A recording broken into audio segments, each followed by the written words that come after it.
First contact turns to horror. The silver vessel Harmony's Edge drifted silently through the void, its bioluminescent hull pulsing with soft blue rhythms that matched the heartbeat of its crew.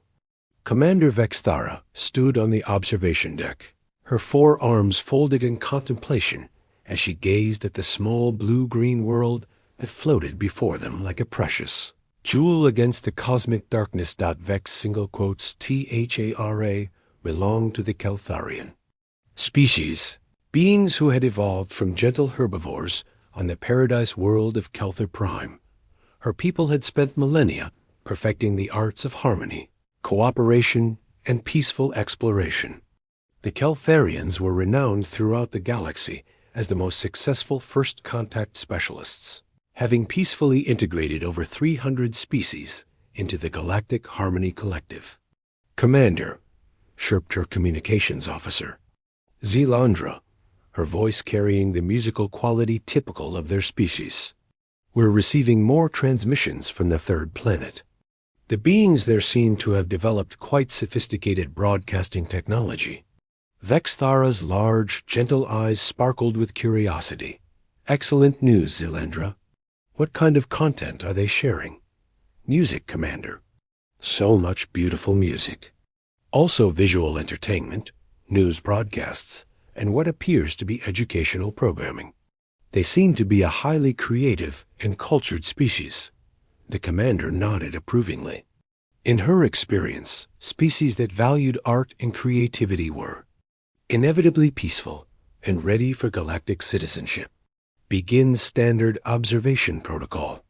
7 rotations of careful study, then peaceful contact.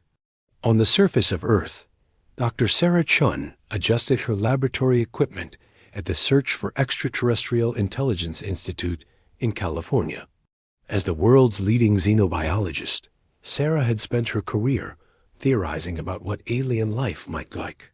She had never imagined she would be the first human to actually meet one. The strange energy signatures had been detected 3 days ago by radio telescopes around the world. The patterns were too regular, too purposeful to be natural phenomena. Something artificial was out there, and it was getting closer to Earth. Sarah, you need to see this, called her research partner, Dr. James Wu, from across the laboratory. As signal patterns are becoming more complex, almost like they're trying to communicate. Sarah hurried over to examine the data streaming across multiple monitors. The signals showed mathematical progressions, prime numbers, and basic geometric shapes. It was exactly what scientists had theorized aliens might use to establish peaceful contact. James, I think this is it, Sarah whispered, her heart racing. This is actual first contact. Within hours, governments around the world had been alerted. The United Nations quickly assembled a first contact team, bringing together humanity's best linguists, scientists, diplomats, and security experts. Dr. Sarah Chun found herself appointed as the chief scientific advisor, working alongside Director Elena Vasquez, a seasoned diplomat who had negotiated peace treaties in some of the world's most volatile regions. Captain Marcus Stone, a decorated military officer with experience in international peacekeeping operations, was assigned as security coordinator. Unlike many of his colleagues, Marcus approached the situation with cautious optimism rather than paranoia. The signal patterns suggest intelligence and peaceful intent, Marcus reported to the assembled team. If they wanted to harm us, they wouldn't announce their presence so openly. Director Vasquez nodded in agreement. Our priority is establishing peaceful dialogue. Dr. Chun, what should we expect from a biological standpoint? Sarah consulted. Her research, based on the sophistication of their technology and the peaceful nature of their approach, we're likely dealing with a highly evolved, cooperative species. They've probably moved beyond primitive territorial and aggressive behaviors. On the alien ship, Vexthara science officer Dr. Quintela was compiling the initial assessment of human civilization. The Keltharians had perfected non-invasive, observation techniques that could analyze a species without detection. What have you learned about these humans? Vexthara asked during the daily briefing that Dr. Quintela's tentacles swayed as she accessed the data. Fascinating beings, Commander. They appear to be bipedal mammals with highly developed brains. Their cities show impressive organization, and their technology suggests they've recently achieved global communication networks. Any signs of violence or territorial behavior? Minimal, Commander. Their entertainment broadcasts show sophisticated storytelling, music, and art. They appear to have moved beyond their primitive phase. Although, Dr. Quintela paused, her expression uncertain. There are some unusual physical characteristics. Unusual how? They have forward-facing eyes, Commander, and their muscle density is remarkably high for a sentient species. But these are probably just evolutionary quirks? Their cultural broadcasts clearly show a peaceful, artistic civilization. After 7 days of observation, the Caltharians initiated contact. Their ship appeared in Earth's skies, beautiful and obviously artificial, but non-threatening. The vessel's bioluminescent patterns pulsed in mathematical sequences that any advanced civilization would recognize as an attempt at communication. The first meeting took place at the United Nations headquarters in New York.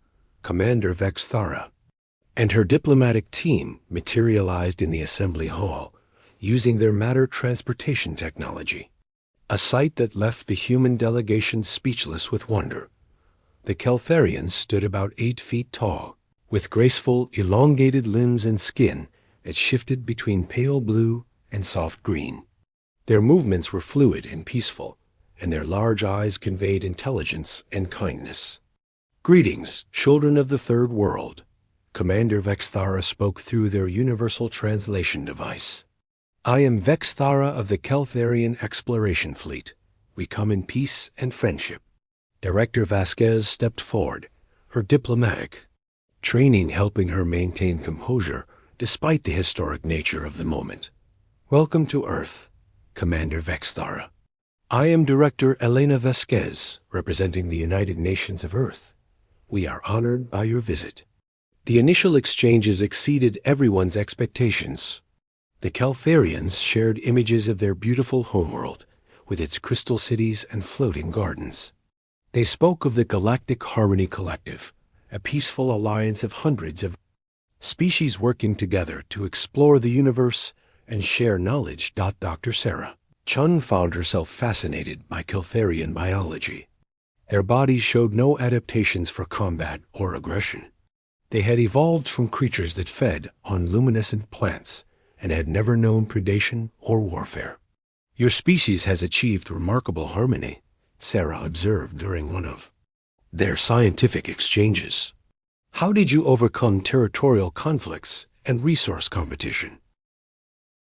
Dr. Quintela looked puzzled. We have never experienced such things, Dr. Chun. Our ancestors were communal beings who shared resources naturally. Competition for resources would be illogical. Captain Marcus Stone noticed how the aliens reacted to certain human behaviors. When humans laughed loudly or gestured enthusiastically, the Caltharians would step back slightly.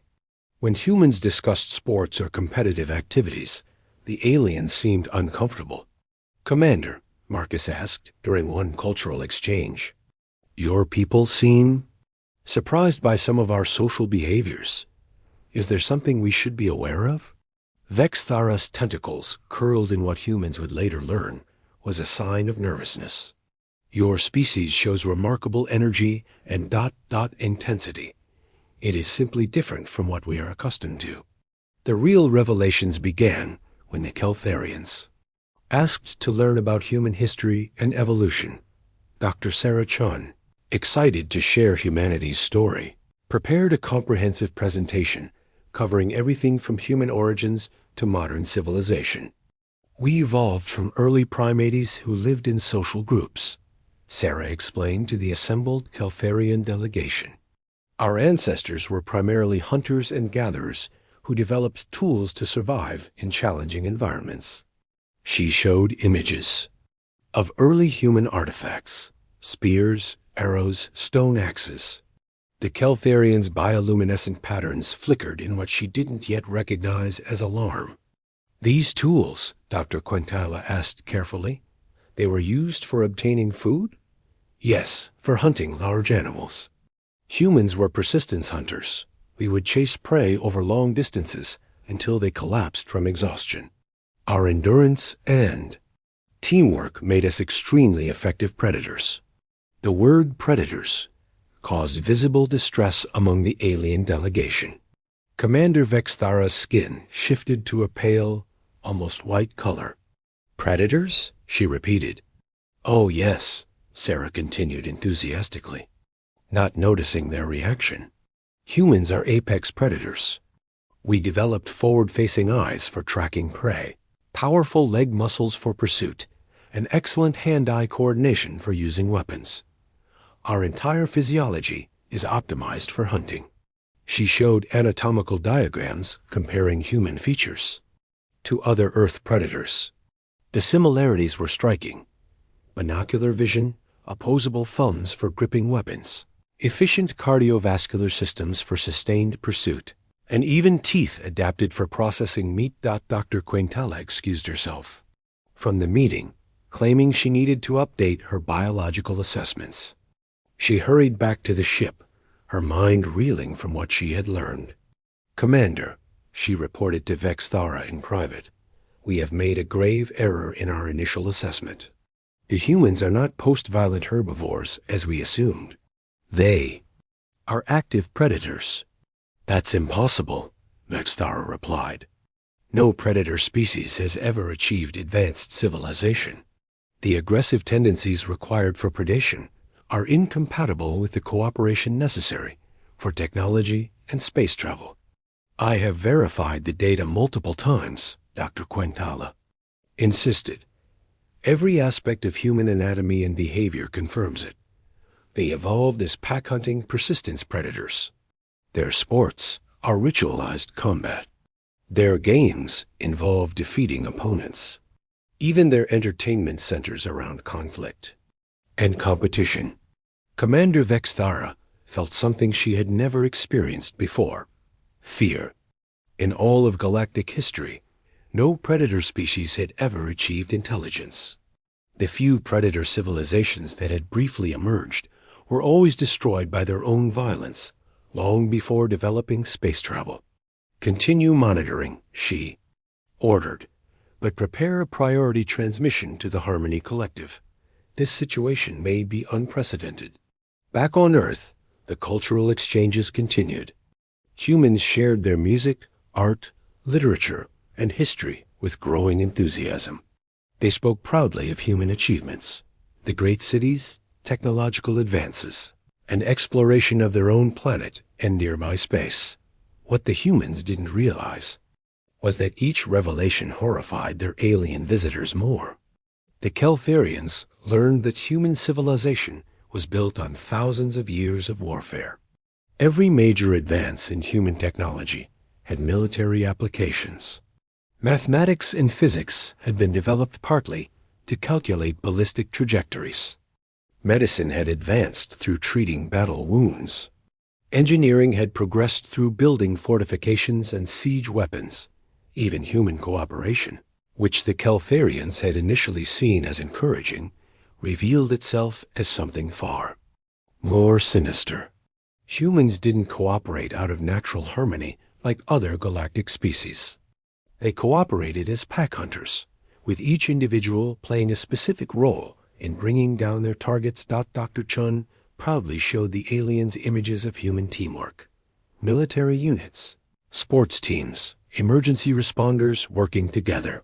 What she saw as inspiring examples of human cooperation, the Keltharians recognized as coordinated predator behavior. Dr. Chun, Commander Vexthara asked during one session, when humans face threats to their survival, how do they respond? Oh, that's when humans are at their best, Sarah replied enthusiastically. Humans become absolutely relentless when survival is at stake. We'll sacrifice anything, overcome any obstacle, and never give up. It's what allowed us to survive ice, ages, natural disasters, and countless challenges throughout history. The alien commander's bioluminescence dimmed to almost nothing. She was beginning to understand that the humans weren't just predators. They were successful predators with intelligence, technology, and an unbreakable will to survive. That night, Commander Vexthara sent an encrypted priority message to the Galactic Harmony Collective Headquarters. Emergency classification required. Species designation: human requires immediate reassessment. Initial classification as peaceful post-conflict civilization incorrect. Humans are active apex predators with advanced technology and unprecedented survival instincts. Request immediate consultation with Threat Assessment Council. This may represent the greatest danger to galactic peace in our recorded history. As the message traveled across space at faster-than-light speeds, Commander Vexthara stared out at Earth's blue surface, realizing that her peaceful first contact mission had potentially awakened something that should have remained undiscovered. The galaxy's most successful predators now knew they were not alone in the universe, and they were already asking questions about interstellar travel *. When predators meet prey, the emergency session of the Galactic Harmony Collective convened in the Crystal Amphitheater of Nexus Station, a massive space habitat that served as the government center for over 400 peaceful species. Never in the collective's 1,000-year history had such an urgent gathering been called. Commander Vexthara stood in the center of the amphitheater, surrounded by representatives from dozens of worlds. The Zephyrian delegation, gaseous beings, who communicated through color changes in their containment suits, flickered with obvious anxiety. The luminants, beings of pure crystalline energy, pulsed with unusually rapid rhythms. Even the ancient crystalline collective, silicon-based beings, who moved and thought slowly, had expedited their usual century-long decision-making process to attend. High Chancellor Morgeth, the eldest member of the Council and leader of the peaceful Etherian species, spoke first. His voice carried the weight of millennia of diplomatic wisdom. Commander Vexthara, your report has caused unprecedented concern throughout the collective. Please confirm your assessment of the human species. Vexthara activated a holographic display showing anatomical comparisons between humans and known galactic predators. The similarities were undeniable and terrifying. High Chancellor, the humans are active apex predators who have achieved technological civilization. They evolved as pack hunters on a world they themselves describe as hostile and dangerous. Their entire culture is built around competition, conflict, and survival. They view cooperation not as natural harmony, but as a tactical advantage in defeating enemies. A ripple of fear passed through the assembly. The Keltharian science officer, Dr. Quintila, added her analysis. Their homeworld would be classified as a Class 9 death world by our standards. Gravity 3 times stronger than most inhabited planets, deadly radiation levels, extreme weather patterns, and an ecosystem where everything is either predator or prey. The humans thrived in this environment by becoming the ultimate predators. Ambassador, Lyrical of the Zephyrian Confederation, spoke next, her gas form shimmering with distress patterns. This is impossible. The universal peace theory states that no predator species can achieve advanced civilization. Aggressive tendencies always lead to self-destruction before space travel is developed. Asterisk. The humans appear to be the exception, Vexthara replied grimly. They didn't eliminate their aggressive tendencies. They channeled them into technological advancement and organized warfare. Every major human achievement has military applications. On Earth, the mood at the UN headquarters had shifted dramatically. Dr. Sarah Chun sat in an emergency briefing room with Director Vasquez, Captain Stone, and newly arrived CIA Director Michael Torres. The room's advanced monitoring equipment had detected unusual energy signatures from the alien ship. "They're not just studying us anymore," reported Dr. Rebecca Martinez, the team's signals intelligence specialist. "The communication patterns have changed completely. They're broadcasting on emergency frequencies to something far away." Captain Stone leaned forward, his military instincts on high alert. "Broadcasting what?" "We can't decode the content yet. But the transmission patterns suggest extreme urgency. They're treating us as a threat, not as potential allies." Director Vasquez felt her diplomatic optimism crumbling. "Dr. Chun, could our cultural exchanges have revealed something that alarmed them?" Sarah reviewed her notes from the past weeks. "I shared human evolutionary history, our competitive nature, our sports and entertainment culture. I thought they'd be fascinated by human diversity and achievement. What if they were?" Captain Stone asked quietly. "What if they were fascinated? For all the wrong reasons?" At the CIA's secure facility in Langley, analyst David Park was piecing together a disturbing pattern. Satellite imagery showed the alien ship had altered its position to a higher orbit, and its energy output had increased dramatically. "Sir," David reported to Director Torres via encrypted video link, "the alien vessel has shifted to what military analysts would call a defensive position. They're scanning our planet with much more intensive sensors than before." "Scanning for what?" "Military installations, industrial capacity, population centers." "Sir, this looks like pre-invasion reconnaissance." Director Torres felt his blood run cold. "Are you saying they're preparing to attack us?" "No, sir. I think they're preparing to defend against us." The realization hit the human leadership like a thunderbolt. The aliens weren't seeing humans as potential friends or allies. They were seeing humans as the most dangerous species they had ever encountered. In the depths of the Pentagon, General Patricia Adams convened an emergency meeting of the Joint Chiefs of Staff.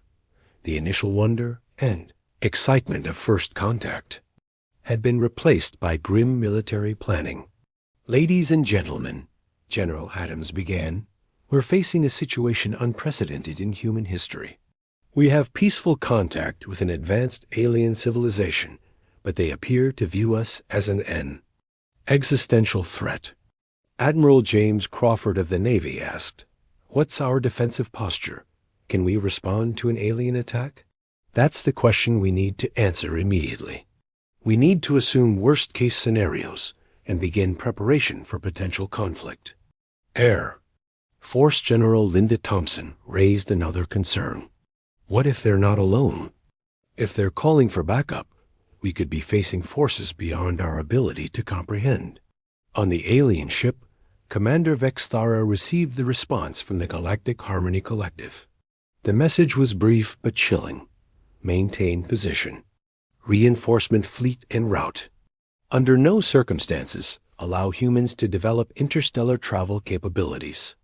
Containment protocols authorized. Dr. Quintela approached her commander with new intelligence. "Vexthara, our deep scans of human civilization have revealed something disturbing. The humans are reverse engineering our technology." "What do you mean?" "They've been analyzing our ship's energy signatures, our communication systems, even the matter transporter we used for the initial meeting. Their scientists are working around the clock to understand our technology." Commander Vexthara realized the full scope of the disaster. Not only were the humans apex predators, but they were adaptive ones. They learned, they improved, they took everything they encountered and made it more effective. How quickly are they progressing? At a rate we've never seen before. Most species take centuries to understand basic principles of our technology. The humans are making breakthrough discoveries every few hours. At NASA's Jet Propulsion Laboratory, Dr. Amanda Singh led a team of the world's brightest engineers and physicists in the most important project in human history. They had been given access to detailed scans of the alien vessel and told to learn everything they could. The propulsion system is based on spatial displacement, Amanda reported to the assembled team. They're not moving through space. They're moving space around them. It's brilliant, but inefficient. Her colleague, Dr. Robert Kim, looked up from his calculations. Inefficient how? They're using about 1,000 times more energy than necessary. Look at these power distribution patterns. They've never had to optimize their systems because they have unlimited clean energy. But if we applied human engineering principles, quotes, the room fell silent as the implications became clear. Humans had spent their entire existence making do with limited resources, finding efficiency in every system, improving every design. Applied to alien technology, human engineering could create something unprecedented. How much more efficient could we make their systems? Asked Project Director Colonel Sarah Williams. Conservative estimate? We could achieve the same results. With 1/10 the energy requirement, making the systems portable and adaptable to Earth technology. At the same time, defense contractors around the world were analyzing the alien ship's structure and capabilities. What they discovered changed everything. The alien technology was advanced, but not optimized for conflict. Their shields were designed to deflect space debris, not weapons. Their hulls were built for comfort and efficiency, not battle damage. Aliens had created technology for a universe without war. Humans, who had spent millennia perfecting the art of warfare, immediately saw the vulnerabilities. Dr. Martinez intercepted another alien transmission, this one containing more alarming intelligence. Director, we've decoded part of their communications. They're discussing something called containment protocols and sterilization procedures. Director Vasquez felt the world shift beneath her feet. Sterilization? They're talking about preventing human expansion into space by any means necessary. The human response was swift and coordinated in a way that would have terrified the aliens if they had understood what was happening. Every nation on Earth began contributing to what they called the Awakening Protocol, humanity's emergency plan for surviving first contact with hostile aliens. The protocol had been developed by military strategists who understood a fundamental truth. In any first contact scenario, humanity would be outnumbered, outgunned, and technologically inferior. The only advantage humans could have would be adaptability, speed, and the element of surprise. Within 72 hours of detecting the aliens' changed behavior, humans had reverse-engineered basic alien technology and begun production of hybrid human-alien systems. The propulsion technology that had taken the Keltharians millennia to develop was improved by human engineers in a matter of days. Captain Stone oversaw the construction of humanity's first space-capable warships at hidden facilities around the world. The vessels combined alien technology with human military doctrine, creating something the galaxy had never seen before. Ships designed by apex predators. Status report, Captain Stone requested from the engineering teams. Sir, the hybrid propulsion systems are operational. We've managed to increase efficiency by 1,200% over the alien design. Our weapons systems are adapted from their industrial tools, but optimized for combat. Shield generators have been reinforced and compartmentalized to prevent single-point failures. How many ships? 17 operational, with more coming online every hour. Sir, our production capacity is unlike anything the aliens could have anticipated. When humans face extinction, we don't just fight back. We multiply our efforts exponentially. On Nexus Station, the emergency session continued as reports arrived from the observation fleet. High Chancellor Mordith read the updates with growing horror. The humans have achieved faster-than-light travel in less than one standard cycle. Since first contact, they have weaponized our technology and are producing spacecraft at an impossible rate. Our containment mission has failed. Commander Vexthara's report from Earth painted an even more disturbing picture. The humans have not just copied our technology, they have improved it. Their ships are faster, more efficient, and heavily armed. They are preparing for war. War? Asked Ambassador Lyrical. But we offered them peaceful membership in the collective. Why would they choose conflict? Because they have realized we view them as a threat, Vexthara replied. And when apex predators sense they are being hunted, they become exponentially more dangerous. The collective's military coordinator, General Vexander of the Warrior Caste, Drachnoids, presented the final analysis. The Drachnoids were the closest thing the galaxy had to a military species, though even they were primarily defensive.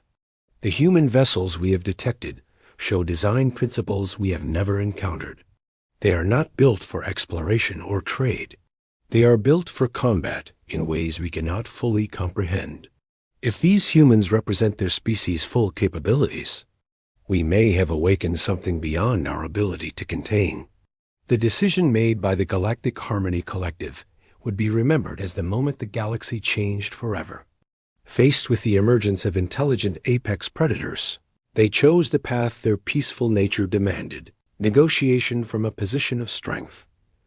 A massive fleet, comprising ships from every member species, began moving toward Earth, not to destroy humanity, but to establish a new balance of power in the galaxy.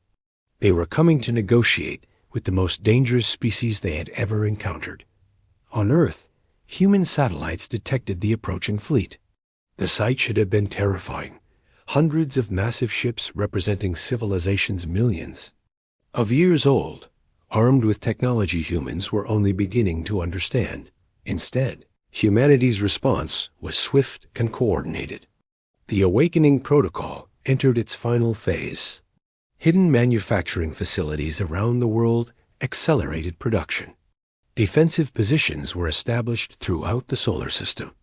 Most importantly, humanity's newest weapons were prepared for deployment. Dr. Sarah Chun, who had begun this journey excited about peaceful contact with aliens, now found herself advising military planners on alien psychology and behavior.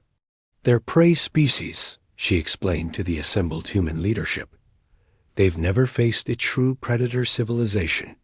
They don't understand our psychology or our capabilities. Their entire approach is based on overwhelming numbers and superior technology. What does that mean for us? Asked General Adams. It means they're about to learn why Earth's apex predator survived when every other species on our planet didn't.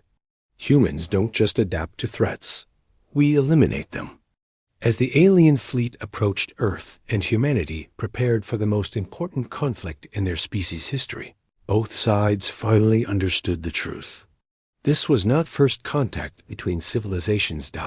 This was the moment the galaxy's most successful predators met their natural prey on an interstellar scale. The age of galactic peace was ending. The age of humanity was about to begin. Asterisk.